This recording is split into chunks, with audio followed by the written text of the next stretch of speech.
Jadi kalau dalam tradisi agama itu silaturahim adalah menyambung sesuatu yang seharusnya tersambung. Agama yang masuk negara nggak konflik itu diantaranya paling spesial itu Indonesia, karena para wali ini mendampingi kultur daerahnya tapi tidak benturan. Misalnya kalau orang Jawa dulu pakai sesajen di sawah-sawah, katanya dimakan penunggunya. Ya penunggunya sawah itu kalau dulu ya pikirannya itu makhluk gaib. Di era modern ya penunggunya itu ya kambing, ayam itu. Jadi ya memang yang makan itu akhirnya. Tapi dulu itu aneh diistilahkan dimakan penunggunya. Kalimat penunggu itu apa ya gak jelas, apa dengan tanda petik apa penunggu betul gak jelas. Wali-wali datang tidak mengkafirkan itu tapi terus dirubah jadi sedekah ke tetangga-tetangga. Jadi kultur itu gak dilawan tapi cukup diubah. Jadi makani demit menjadi sedekah ke tetangga. Nah cerita kurban juga seperti itu. Dulu tokoh-tokoh Quraisy penunggu Ka'bah itu dulu sudah ndak tauhid, sudah musyrik kalau dalam bahasa agama. Itu di mana-mana termasuk kebutuhan pokok manusia itu kalau kumpul-kumpul itu makan-makan. Itu mulai dulu. Terus korbannya itu ya pasti perempuan mulai dulu. Jadi hanya bagian masak, boleh makan nanti ngenteni luwian itu, ngenteni bekas-bekasnya. Sehingga yang nyortir Abu Jahal CS itu. Jadi yang kurban harus hewannya bagus, spesial, bahkan nggak boleh dikawinkan. Hewan yang mau dikorbankan itu nggak boleh dikawinkan, nggak boleh pernah dikendarai, nggak boleh pernah dipakai bajak sawah dan sebagainya. Semuanya serba spesial. Nanti dikorbankan di Ka'bah, yang dijual Ka'bah. Nah pertanyaannya, Ka'bah ini nggak pemakan daging, yang untung ya ketua-ketuanya ini, karena Ka'bah tidak doyan daging. Dan itu ya di atas namakan Allah, ini demi taqarrub ila Allah, demi itu. Sehingga mereka bilang wa qalu hadhihi an'amu wa harsun hijrul la yat'amuha illa man nasa'u bi sa'mihim. Ini hewan kurban harus spesial dan yang berhak makan hanya orang-orang spesial, yaitu para penunggu Ka'bah, para sadanatul bait. Tapi karena mereka sudah tidak benar, tidak jujur, Islam mau merubah tradisi itu. Tapi kalau tradisi itu dirubah, maka Islam akan terkenal pelit karena dari acara makan-makan menjadi tidak ada makan-makan. Jadi kadang kebenaran itu harus diganti dengan sesuatu yang tidak ekstrim, karena tadi dari acara makan-makan menjadi sama sekali nggak makan-makan. Maka terus diganti oleh Islam dengan kalimat udhiyah, dengan kata kurban.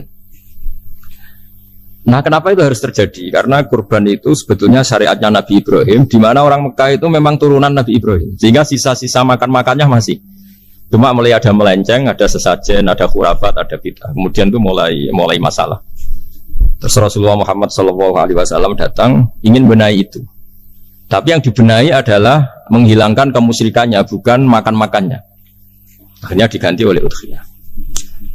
Nah kenapa ada kurban? Kalau dalam banyak literatur, Nabi Ibrahim alaihissalam itu Nabi yang paling dengan tanda kutip mengklaim kalau beliau itu orang paling sayang kepada Allah, paling dekat kepada Allah. Gak ada yang dicintai selain Allah. Beliau memaklumatkan itu baik secara lisan maupun di gemuruh hatinya, di bisikan hatinya, di detak jantungnya, pikirannya seperti itu. Pas itu beliau belum punya putra karena beliau termasuk lambat punya anak. Suatu saat ditakdir punya putra, yaitu Ismail. Pas seneng-senengnya jalan, pas seneng-senengnya punya anak, sama Allah disuruh nyembelih. Anak kamu harus kamu sembelih. Ibrahim kaget. Kenapa ya Allah? Kamu adalah orang yang sering ngomong bahwa yang paling kamu cintai saya. Tapi setelah ada anak kamu, kayaknya enggak. Protes Nabi Ibrahim, Pak. Yang benar Gusti, iya harus anak kamu. Karena beliau kadung janji, kadung komitmen yang paling dicintai Allah, tidak ada yang lain. Saya akan mencintai engkau ya Allah, meskipun harus mengorbankan anak saya. Singkat cerita, terus disyariatkannya kurban itu. Ketika Nabi Ibrahim berkomitmen melaksanakan perintah itu, Ismail juga mau nurut, terus sama Allah diganti oleh hewan kurban yang bernama kambing. Sehingga versi cerita itu bahwa Allah akan maklumi ketika orang mencintai Allah secara serius, bersamaan dengan itu orang juga mencintai anaknya dengan proporsi masing-masing. Itu di khazanah-khazanah yang saya baca. Versi kedua, tapi ini nanti nggak perlu dipertanyakan, itu versi yang paling baik, yang paling benar gimana? Yang tanya juga bid'ah, yang jawab juga bid'ah nanti. Karena itu wilayah yang kadung terjadi. Jadi kalau dalam ilmu hadis itu, kalau kadung terjadi, bahwa kamu unggulkan yang mana, tetap saja yang terjadi hanya satu, kelewat. Beda dengan istihad solusi. Karena mau terjadi ya kita uji coba. Kalau nggak cocok yang A ya cocok alternatif B, alternatif C. Kalau sudah kelewat mau gimana? Kalau salah ya salah aja kan. Versi kedua begini. Semoga versi kedua ini yang benar. Kalau ini benar keren. Nabi Ibrahim itu memaklumatkan diri. Kalau dalam bahasa Arab itu iddia itu mengklaim bahwa dia adalah orang yang paling sayang terhadap makhluk Allah, semua hamba Allah. Terus beliau diterbangkan ke langit. Diterbangkan ke langit ke alam malakut. Ya tidak usah ditanyakan cara terbang gimana, nanti ribet nanti itu. Setelah diterbangkan di langit, wa kadzalika nuri Ibrahim malakutas samawati wal ardh, diperkenalkan alam langit, terus dipertontonkan. Itu ada sekian hamba Allah yang nyabu, yang ngefly, yang dugem, pokoknya yang maksiat-maksiat itu. Ibrahim ditanya sama Allah, gimana itu mereka-merekamu? Damirhum, habisi saja Allah. Mereka makan rezekimu, hidup di bumimu, tapi mereka tidak mengindahkan engkau. Matikan saja. Sama Allah diturutin. Jalan-jalan lagi sampai 3 kali peristiwa tempat-tempat maksiat itu dihabisin sama Nabi Ibrahim. Beliau minta sama Allah supaya itu dihabisin. Singkat cerita, terus beliau diturunkan sama Allah. Saat diturunkan, ya Allah tidak jawab, tidak apa. Allah itu punya sunnah, punya tradisi. Dengan nabinya itu tidak jawab. Suatu saat Nabi Ibrahim disuruh bunuh anaknya, disuruh nyembelih. Protes kan? Buat samrotu fuadi. Ini kekasih saya, putra saya. Kenapa engkau nyuruh membunuh? Terus kata Allah, kamu tidak ingat di malam kamu saya mi'rajkan melihat hamba-hambaku dan itu yang bikin aku dan saya cinta sama mereka yang bikin saya. Kamu enak saja minta dibunuh. Segerian gantian saya yang minta kamu tidak nurutin gitu. Kamu pas minta saya tidak tak pikir, langsung tak turutin. Kenapa saya yang sekarang minta kamu pikir? Tapi buah samrotu fuadi, itu buah hati saya. Dan memangnya makhluk-makhluk itu makhluk siapa? Saya yang bikin, kamu enak saja nyuruh bunuh. Nah semenjak itu jadi kearifan kita. Makanya ada guyonan di dunia kia itu, ada anak perempuan, kan nggak lazim ya, perempuan pakai GL Pro kalau dulu, mungkin sekarang pakai Ninja, pakai celana jin. Sopo wong luput suwo itu. Siapa itu perempuan kok gitu? Ini ponakane jenengan, Mbah. Astagfirullah, muga-muga pangeran nyepuro. Jadi langsung rubah dari maksudkan menjadi ndak karena keluarga. Nah, jangan-jangan kebencian kita pada maksiat itu oke, kita wajib benci maksiat, tapi tetap ada catatannya. Plus yang maksiat itu tidak orang yang terkait dengan kita. Coba kalau yang maksiat itu orang yang terkait dengan kita, itu anak kita, ponakan kita, mungkin istri kita, paling mintanya ya Allah ampuni. Sama-sama maksiat, yang satu minta dihabisin, yang satu kita minta diampuni. Fair gak kita sebagai manusia? Tidak fair. Tidak fair. Makanya kalau ada guyonan, ada supir salah dimarahin, pasti supir ini belum pegang rahasia. Tapi kalau sudah pegang kartu, si majikannya punya apalah gitu, simpanan gitu, wah ini pegang, berani marah gak tuh? Jadi itu guyonan kiai. Makanya jadi manusia itu gak pernah adil sebenarnya. Makanya Allah pernah mensifati manusia itu wa kanal insanu zaluman jahula. Manusia itu sangat zalim dan sangat bodoh. Kalau misalnya jenengan tanya, orang soleh pun itu gimana? Orang soleh asal manusia tidak nabi, itu ya mesti ada zalimnya. Makanya kalau dalam kitab Hikam diterangkan, kitab Hikam itu kitab yang olah manusia. Itu menyebut begini, manusia itu siapa? Dijawab, manusia itu mangkanat mahasinuhu masawiyah. Orang yang ketika baik saja salah, apalagi ketika salah. Kita misalnya punya toko laris ya, doanya mustajab laris, pembelinya banyak, kualitasnya bagus. Pasti ada toko sekeliling yang megap-megap karena orang sekarang ke kamu kan itu. Sehingga orang supaya terus merasa salah. Robbana dzalamna anfusana. Meskipun kita sedang benar pun, saya termasuk kiai yang kalau ngelepas haji, mungkin yang haji itu mangkel. Karena saya tidak pernah muji-muji haji, meskipun saya melepas orang haji. Umumnya kiai kalau ada orang haji kan dilepas haji mabrur, tidak ada lain balasan kecuali surga. Saya itu karena pernah kecil, pernah dengerin masyarakat. Itu ngenes ketika si kiai pidato tadi ternyata ngenes. Ngenesnya seakan-akan surga itu hanya milik yang haji. Nah, kayak kula sepudi Gus untuk ora kelar haji. Semenjak itu setelah saya jadi kiai ya dendam juga. Akhirnya setelah saya jadi kiai kalau ngaji orang yang haji mabrur balasannya surga, orang yang fakir sabar juga surga, orang yang sering dimarahin istri juga surga. Kata pokoknya surga terus. Sampai yang mau haji itu, Gus, gimana kok bahas kita kok sama dengan mereka? Ya karena saya ada ulama pesanan kata gitu. Jadi artinya gini, ketika Anda muji ibadah haji, jangan kira yang ngenes tidak banyak, yang ngeluh juga banyak, karena mereka ada takdir gak mampu haji. Itu hebatnya Islam. Islam juga datang dengan solusi-solusi. Misalnya Jumatan itu hajinya orang miskin, orang yang ingat Allah mulai subuh sampai matahari terbit juga sama dengan umroh. Jadi karena tidak semua orang itu mampu haji. Jadi itu Islam. Nabi Ibrahim diperingatkan Allah bahwa Tidak seperti itu cara mengelola hambaku. Nah, Islam ini kata Allah, anit tabi' millata Ibrahim hanifa. Referensinya Islam, mentornya Islam itu Nabi Ibrahim. Sehingga kita alhamdulillah punya sejarah wali songo, saya punya orang tua Kiai Nur Salim itu sayang sekali sama umat, Mbah Mun juga gitu.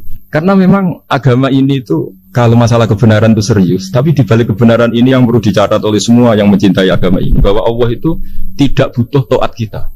Dan Allah tidak akan gagal sebagai Tuhan karena maksiat kita. La tanfa'uhu ta'atuhum wa la tadurruhu maksiatuhum. Allah tidak akan ngefek ketika semua orang taat ya gak ngefek, semua orang maksiat juga gak ngefek. Karena Allah ini zat yang punya eksistensi sejati, sehingga hubungan kita dengan Allah itu tidak ngefek ke Allah, tapi ke kita sendiri.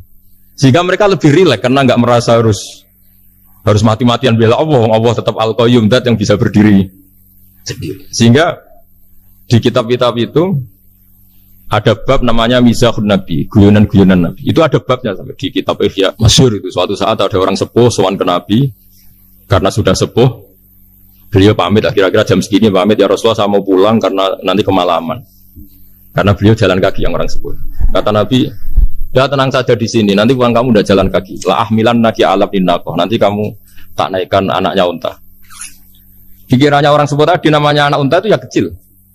Wa ma fa'altu biminako, apa yang bisa saya lakukan dengan anak unta? Sudah, tenang saja. Setelah beliau ngaji lama, ya dikasih unta tua itu. Silakan kamu bawa unta saya ini. Ini kan unta tua, ada anak unta. Ya meskipun tua ya anaknya unta. Jadi agama itu rileks. Nabi Ibrahim itu pernah minta supaya nyawanya itu diperpanjang, karena beliau ya, umumnya orang itu kan ingin nyawa panjang, ingin umurnya panjang. Allah tidak jawab, gak apa. Suatu saat ada tamu, orangnya itu sepuh sekali. Nabi Ibrahim karena orang yang sangat menghormati tamu dikasih kurma, apa itu? Anggur. Itu setiap dimakan dikunyah, meler lagi keluar. Karena sudah sepuh, nggak ada giginya, dikunyah keluar lagi. Itu jawabnya Nabi Ibrahim, ya Allah, masuk lagi ke kamar, sholat lagi, mengcancel doa panjang umur. Katanya Ibrahim, oh jenengan jawab toh. Artinya kalau ingin tua sekali ya nasib kamu kayak itu gitu. Jadi karena beliau tahu itu jawaban terus masuk kamar, oh jawab terus jenengan terus membatalkan doanya. Itu Nabi Ibrahim. Kalau orang sekarang enggak, dongo ngarani, ya tua ya tetap sehat. Karena doa itu kalau enggak diperjelas itu ya repot. Ini cerita supaya kita berislam itu teriak. Saya Mbah Mun itu meskipun kiai top, senengannya dia guyon bapak saya. Tapi guyon itu ada yang wajib. Saya dulu itu janggal. Nuduh zina itu dosanya besar sekali. Saya ulang lagi, nuduh orang lain zina itu dosanya besar sekali. Disebut bab qadzaf. Saya pernah menjumpai 3 kiai besar dua, 3 kiai besar. Dia top semua. Di majelis itu ada gosip bahwa si A itu punya selingkuhan sama Sri misalnya atau siapa lah. Kalau di Arab itu senengannya pakai Salma. Laila Majnun Salma, kalau di Jawa itu kasihan kurbannya itu. Ya, tapi itu contoh saja. Itu si Kiai 3 tadi gak ngefek, malah tanya gini, loh apa perempuannya cantik? Cantik sekali Mbak. Cantiknya sampai kayak apa? Malah bicara cantiknya perempuan. Saya itu ya pertama iskal. Ini Kiai kok bakas orang apa? Cantik. Orang ayu. Setelah majelis itu bubar, yang penggosip tadi ya yang gosip ini gak Kiai, yang pembisiknya ada Kiai, yang gosip ini gak Kiai. Cuma Kiai 3 ini posisi mendengar. Tapi malah tanya cantiknya. Sehingga cerita setelah orang itu pulang bilang gini, itu kalau saya bilang iya dengan gosip itu, saya ikut qadzaf, saya ikut menuduh orang lain zina. Itu dosa besar. Selain itu saya kiai, kalau saya bilang iya dianggap membenarkan. Maka untuk mengalihkan nggak bicara nuduh, jadi guyon tadi. Jadi guyonnya itu, karena kalau kita tadi bilang iya, artinya mengiyakan. Dan itu artinya qadzaf, punya dosa besar karena nuduh orang lain zina. Diperparah dia kayak besar kan orang menjadi percaya karena yang ngomong bukan penggosip lagi tapi ya maka dialihkan ayo nih sampai segitunya kearifan sehingga dulu ketika Ma'is itu seorang sahabat yang pernah salah besar itu Nabi ketika beliau ada gosip salah gitu ya Nabi masih jangan-jangan kamu hanya mimpi jangan-jangan kamu hanya megang tapi tidak sampai zina. Sampai terakhir Nabi tanya, Afi aklikase, jangan-jangan otak kamu sudah agak error. Saking tidak inginnya Nabi mempercayai hal-hal seperti itu. Nah problem kita di zaman sekarang justru kadang nyari-nyari supaya tahu buktinya. Yang dulu para orang soleh menghindari bukti itu supaya nggak suudzon. Sekarang orang mencari-cari bukti. Padahal itu dilarang. Wala tajassasu, orang nggak boleh mencari-cari kesalahan orang lain. Nah itu kearifan yang yang saya dapatkan dari Bapak, dari Mbah Mun, dari Pak Zaini, dari Pak Gures. Mereka orang-orang yang luar biasa, menghindari ngomong penting. Sekarang itu orang banyak yang sering ngomong penting. Sebenarnya itu malah salah. Karena kalau ngomong penting itu vonis. Vonis terhadap orang lain. Tapi kalau kamu rileks, tidak. Nabi dulu itu rileks sekali. Ketika beliau ngaji gini, terus ada pemuda lewat bawa cangkul, mengabaikan pengajian Rasulullah. Banyak sahabat bilang, celaka orang itu ada Nabi ngaji kok tidak ikut. Jawabannya Nabi unik. Jangan-jangan dia punya keluarga yang harus kerja, dan kalau harus kerja untuk nafkah keluarganya itu juga ibadah. Itu ya sunnah saya. Jadi Nabi rileks saja, tidak tersinggung, tidak. Nah, kenapa kita butuh rileks? Karena kebenaran sekali dipaksakan itu jadinya benturan. Dan itu wali-wali Songo itu dulu sudah berpikir seperti itu. Sehingga Pak Zaini yang sering ngendikan sama saya, kita ini bisanya mengikuti Mas Bah, kalau manggil saya Mas, tidak bisa benturan. Sehingga tadi ada modifikasi dari sesajen menjadi sedekah, dari apa menjadi apa. Jadi tidak langsung benturan. Dan itu khazanahnya, bacaan-bacaannya banyak sekali, termasuk peristiwa udhiyah tadi. Jadi dulu kurban itu dipakai ajang orang-orang tokoh Quraisy supaya dapat daging yang bagus di atas namakan Ka'bah. Jadi agama ini dijual mulai dulu. Kuno agama ini dijual. Dan agama mulai dulu ya prospek. Ka'bah itu bisa menyedot wisatawan berapa, wisata religi. Sehingga dulu ada Ka'bah tandingan, perhitungannya juga ekonomi. Jadi mulai dulu itu ya sudah seperti itu, mau apa memang Allah bikin dunia seperti ini. Jadi mulai dulu agama itu ya, sampai orang Yahudi gak mau iman sama Nabi ya, pikirannya sederhana, kalau saya tokoh banyak yang sowan, banyak yang ngasih-ngasih. Kalau saya ikut Muhammad, saya anak buah, yang ngasih saya siapa? Jadi perhitungannya juga ekonomi. Jadi ketika Abraham mau bikin Ka'bah tandingan, itu perhitungannya juga ekonomi. Jadi ribet kan memang kalau manusia itu sudah ribet. Tapi Islam ini datang bukan untuk itu, tapi memaklumi itu. Itu hebatnya Nabi Ibrahim. Ketika beliau berdoa, ya Allah, keluarga kami saya tempatkan di Mekah. Rabbana liyuqimus sholata faj'al af'idatam minan nasi tahwi ilaihim warzuqhum minas samarat. Cuma menurut Islam dibalik, ya Allah, kita ini ingin anak-anak kami ini bersujud kepada Engkau, ingin anak-anak kami ini melakukan sholat. Tapi mereka ini manusia yang untuk ketahanan hidupnya butuh makan, butuh rizki, butuh ekonomi. Maka tolong ekonominya dijaga ya Allah. Jadi dibalik, demi sholat menjaga ekonomi. Jangan dengan demi ekonomi meninggalkan sholat. Jadi dibalik, jadi demi sholat menjaga ekonomi. Juga termasuk menjaga politik. Andaikan tidak ada orang Islam yang cakap politik, terutama yang soleh-soleh. Kemudian negara bikin aturan ala mereka, sholat dianggap larangan, pengajian dengan larangan, juga repot. Makanya mulai dulu kiai-kiai itu ya politik, karena nggak ingin negara ini diatur oleh orang yang anti sholat, anti agama. Karena kalau negara terserah yang sedang jabat, kemudian yang jabat tidak soleh, bisa nganggap maksiat-maksiat tidak ilegal, yang pengajian justru ilegal. Nah, di sini kenapa banyak orang-orang soleh dulu ya rata-rata ya berpolitik mulai sebelum kemerdekaan sampai setelah kemerdekaan. Jadi itu ada filosofinya. Nah, bahwa ada oknum-oknum yang tidak seperti itu ya monggo, itu oknum. Tapi sebetulnya awal-awalnya kenapa banyak orang soleh yang politik, karena nggak ingin negara ini dipimpin oleh orang-orang yang anti agama, anti kebaikan. Sehingga berkahnya apa? Berkahnya negara ini berkonstitusi secara Islami. Meskipun tidak negara Islam, tapi tadi hak asasi manusia terjaga, hak belajar, hak beragama, hak ibadah. Coba bayangkan kalau kita jadi korut, Korea Utara kan pusing. Itu uniknya, lagi-lagi ini cerita uniknya. Itu mulai dulu itu tidak ada benturan. Ketika ada Masumi, ada Partai NU, ada macam-macam.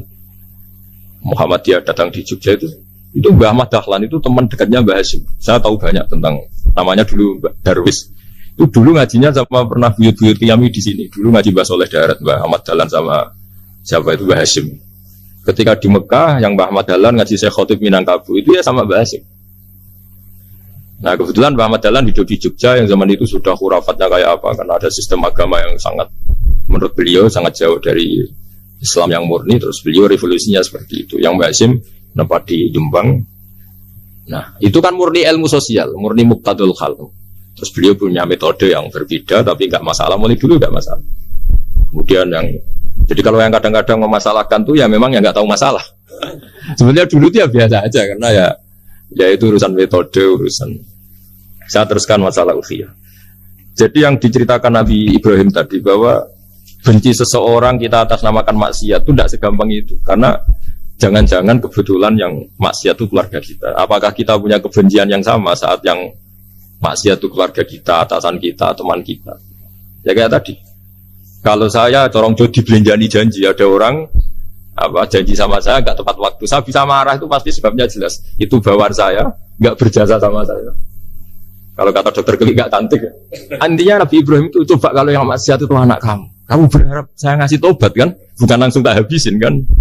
Intinya Allah ingin bilang ke Nabi Ibrahim, andai kan yang maksiat itu anak kamu, ingin saya menghabisi apa tak kasih tobat? Ya kasih tobat ya. Ya seperti itu saya yang bikin. Maka di Al Azhar sana, kalau cerita orang-orang alim itu masyhur, ada tempat maksiat mau dihabisin sama orang-orang yang sangat keras. Ketemu Syekh Mutawalli Sarawi, ditanya, andai kan mereka mati saat maksiat, itu mereka ke surga apa ke neraka? Ya ke neraka. Ditanya sama Syekh Mutawalli, kalau mereka ke neraka, akan ada dzalika muradan Nabi? Apa seperti itu yang dikehendaki Nabi? Umatnya mati terus masuk neraka karena belum tobat? Tidak, Nabi inginnya mereka tobat dulu. Ya sudah, jangan dihabisin. Kamu berproses ikut mentobatkan mereka. Kebetulan ini mau mendengar. Jadi kita lunak, kita baik itu ya semuanya ingin Allahum yarji'un semua mereka kembali, mereka tobat. Bukan lunak dengan arti mengakui maksiat itu satu kebaikan, itu yang bahaya. Kalau lunak sampai mengakui itu maksiat itu kebaikan, itu bahaya sekali. Tapi kita lunak karena kita ingin berproses untuk bertobat.